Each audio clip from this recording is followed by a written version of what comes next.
Scene মানে Sajjidul Bashar, scene মানে Sajjidul কাউনাইন, scene মানে সাজ্জিদুল আম্বিয়া, সিন মানে সাজ্জিদুল মুরসালিন। এক একটা শব্দের ভেতরে তাফসিরে কাবিরে লক্ষ লক্ষ কথা মুফাসসির লিখেছেন। এই 5টা শব্দের অর্থও যদি করা হয় 5 ঘন্টা লাগবে। এজন্য আমি সামারাইজ করে বলছি, আল্লাহর ঘোষণা দেওয়া নেতা দুনিয়ায় কয়জন? আরো জোরে বলেন। বারবার নেতা শব্দটা উচ্চারণ করছি কেন?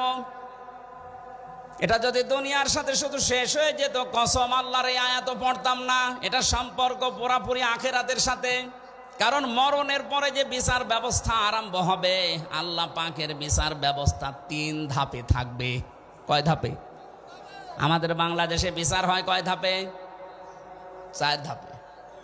এখানে অ্যাডভোকেট আছে যারা চুয়াডাঙ্গার ম্যাজিস্ট্রেট কোর্ট থেকে যদি আপনার বিরুদ্ধে রায় আসে, আপনি কিন্তু বলতে পারবেন না যে না আমি মানি না, তাহলে রাষ্ট্রদ্রোহী মামলা হবে। এতটুকু বলা যায় যে আমি ন্যায় বিচার পাইনি, আমি আরেকটু উপরে যাব। কোথায় যাবেন? যান জজ কোর্টে যান। চুয়াডাঙ্গার জজ কোর্ট থেকে যদি আপনার বিরুদ্ধে রায় আসে, আপনি বলতে পারবেন না আমি মানি না, আবার মামলা হবে। এতটুকু বলা যায় যে আমি ন্যায় বিচার পাইনি, আমি আরো উপরে যাব। কোথায় যাবেন? যান ঢাকাতে হাইকোর্টে যান। হাইকোর্টের 54টা বেঞ্চ আছে। যে কোনো বেঞ্চে আপনার মামলা তুলবেন, ওখান থেকে যদি আপনার বিরুদ্ধে রায় আসে, আপনি বলতে পারবেন না আমি মানি না। এতটুকু বলার ক্ষমতা আছে যে আমি ন্যায় বিচার পাইনি, আমি আরো উপরে যাব। কোথায় যাবেন? যান সুপ্রিম কোর্টে যান। ওখানে আবার 2 ভাগ আছে। এই যে 4টা বাংলাদেশের বিচার ব্যবস্থায় ধাপ আছে, কয়টা? আল্লাহ বলেন কিয়ামতের দিন আমিও বিচার ব্যবস্থা সাজাবো। ধাপ দিয়েছি 3টা। প্রথম ধাপেই মানুষকে আপনার সামনে দাঁড় করাবো, স্রেফ একা একা। এখান থেকে শিক্ষা পাবেন একটা। সূরা মরিয়মের 95 নম্বর আয়াতে আছে, ওয়া কুল্লুহুম আতিহি ইয়াউমাল কিয়ামাতি ফারদা।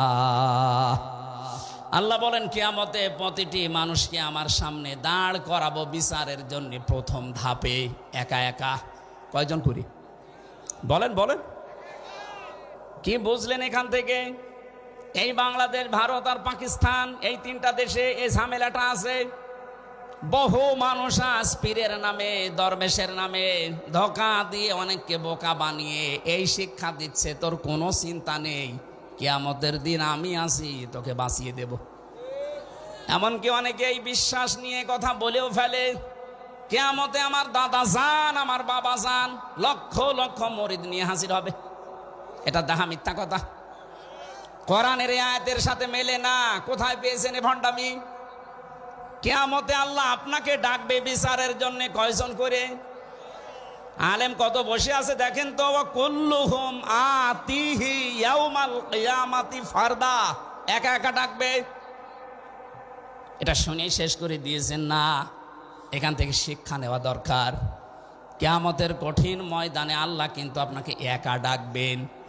এবার আপনি ভাবেন তো, আপনার এই 50 বছর, আমার যখন 33 বছর, যাদের 50, 60, 70 বছর, আপনি একটু পেছনের দিকে তাকিয়ে বলেন, এখনই যদি আপনি পটল তোলেন, চোখ বন্ধ হয়ে যায়, এই 70 বছর আল্লাহর সামনে দাঁড়িয়ে জবাব দেওয়ার মতো কায়দা আছে?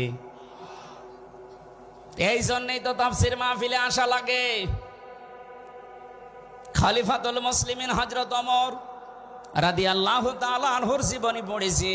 তিনি এই বিষয়টা নিয়ে এত সতর্ক থাকতেন, জবাব দেওয়া কিয়ামতে। কারণ একা একা ওঠা লাগবে, স্রেফ একা একা।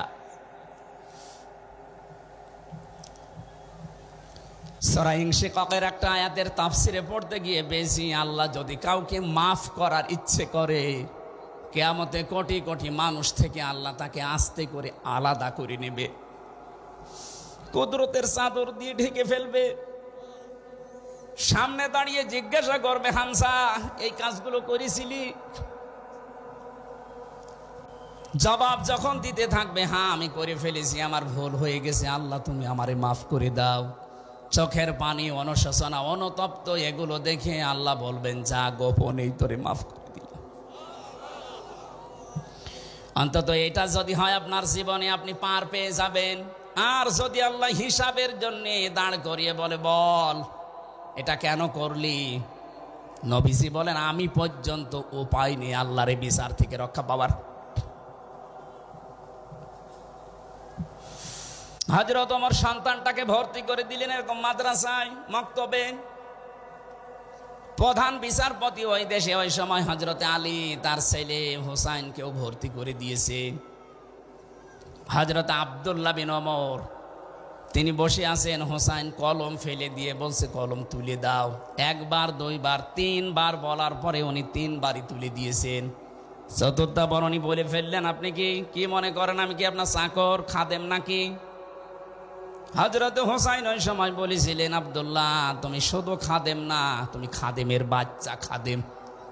অথচ ওই সময় তিনি প্রেসিডেন্টের ছেলে। রাগ করে বাড়িতে গেছে, আব্বাকে বলছে আমি আর মাদ্রাসায় যাব না। হোসাইন আমাকে গালি দিয়েছে, ছোট করেছে মানুষের সামনে, বিচার না করলে মাদ্রাসায় আমি আর যাব না। হযরত ওমর বিচক্ষণ ছিলেন, বললেন না বিচার এখন না, জমার দিন হাজারো মানুষের সামনে বিচার করব। জমার খুতবা দিচ্ছিলেন, হঠাৎ আলোচনা বন্ধ করে দিলেন। ডাক দিয়ে বললেন, হোসাইন আসো। বলে হ্যাঁ সামনে আসো। তুমি ক্লাসে সবার সামনে আমার ছেলেটাকে খাদেমের বাচ্চা খাদেম বলে ছোট করেছো, গালি দিয়েছো। হযরত হোসাইন তিনি নির্দ্বিধায় বললেন হ্যাঁ দিয়েছি। কেন দিলে? হোসাইন ডাক দিয়েছে, খলিফা বুকে হাত দিয়ে বলেন তো আপনি কি আমার নানার খাদেম ছিলেন না? হযরত ওমরের কথা বন্ধ হয়ে গেছে। ডাক দিয়ে বলে, হোসাইন আমি তো এভাবে চিন্তা করি নাই, হ্যাঁ আমি তো তোমার নানার খাদেম ছিলাম। তুমি এই কথাটা লিখে দিতে পারবে? কাগজ নিয়ে আসেন। খেজুরের পাতা নিয়ে এসেছে, লিখে দিলেন, ওমর আমার নানার খাদেম ছিল, আমি দেখেছি, ইতি হোসাইন ইবনে আলী। সই করে দিলাম, যান। কাগজটা হাতে নিয়ে হযরত ওমর সোমা খেলেন। ডাক দিয়ে বলেন, নবীর সাহাবীরা বিচার হয়ে গেছে, আর কিছু করার নেই। ছোট মানুষ আব্দুল্লাহ তো বোঝে না, বলে আব্বা তুমি তো বিচার আরম্ভই করলে না, হোসাইনকে শাস্তি দিবা না, কি বিচার করলে? হযরত ওমর বলে, সন্তান যে বিচার করেছি এখন না, কিয়ামতেও কাজে লাগবে। আমি যখন মারা যাব এই কাগজটা আমার কাফনের ভেতরে দিয়ে দিও। ময়দানে মাহশারে প্রথম আল্লাহ তো আমাকে একা ডাকবে, স্রেফ একা একা। আমি কোরআনের ভাষা জানি, অকুল্লুহুম আতিহি ইয়াউমাল কিয়ামাতি ফারদা।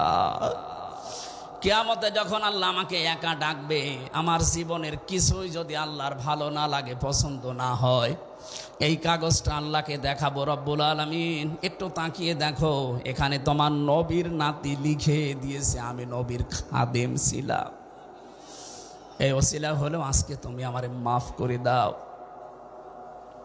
কিয়ামতের প্রথম বিচারে আমি কিন্তু বলেছি একা একা উঠবেন।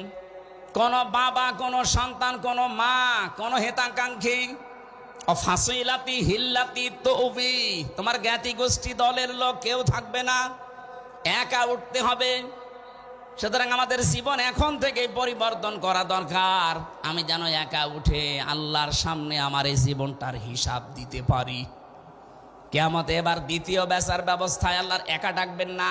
ভালো করে শুনবেন, আমি যে বলছিলাম কেন এই নেতা শব্দটা বলছি, ইয়াউমা নাদউ কুল্লা উনাসিম বিইমামিহিম। সূরা বানী ইসরাইল 15 নম্বর পারা 8 নম্বর পৃষ্ঠার 3 নম্বর লাইনের 71 নম্বর আয়াতের প্রথম অংশে আছে। এটা ফি জিলালিল কোরআনে তাফসিরে আছে। আল্লাহ পাক বলেন, কিয়ামতের দিন প্রতিটি মানুষকে এবার আর একা না, এবার ডাকবো তার নেতার সাথে। কার সাথে? আপনার বিবেক কি বলে বলেন তো? আপনি এতদিন যে নেতার পেছনে স্লোগান দিয়েছেন, যার পেছনে মিছিল দিয়েছেন, যাকে রায় দিয়েছেন, কিয়ামতে যদি ওই নেতা আপনার সামনে থাকে, তার পেছনে থাকবেন আপনি। আল্লাহর কসম, রাজনীতির কথা না, আপনি ধরা খাচ্ছেন এই জন্য বলছি। কিয়ামতে ওই লোকটার সাথে আপনি যদি ওঠেন, আপনার বিবেকে কি বলে আপনাকে আল্লাহ মাফ করবে বলে মনে হয়? কথা বলেন না কেন? আপনি এখনই বলছেন না, আপনি 100 ভাগ ধরা খাবেন। বলছে ঠিক।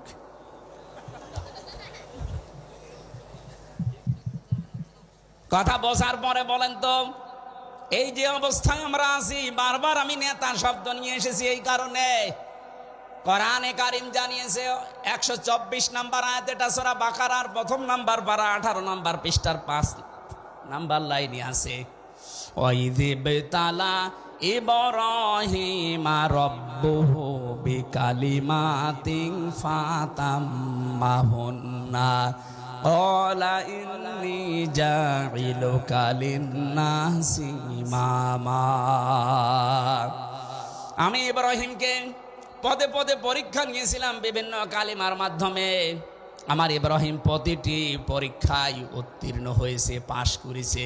আমি আল্লাহ শেষ পরীক্ষায় খুশি হয়ে তাকে মানুষ জাতির জন্য, মানব জাতির জন্য ইমাম বানিয়ে দিয়েছি।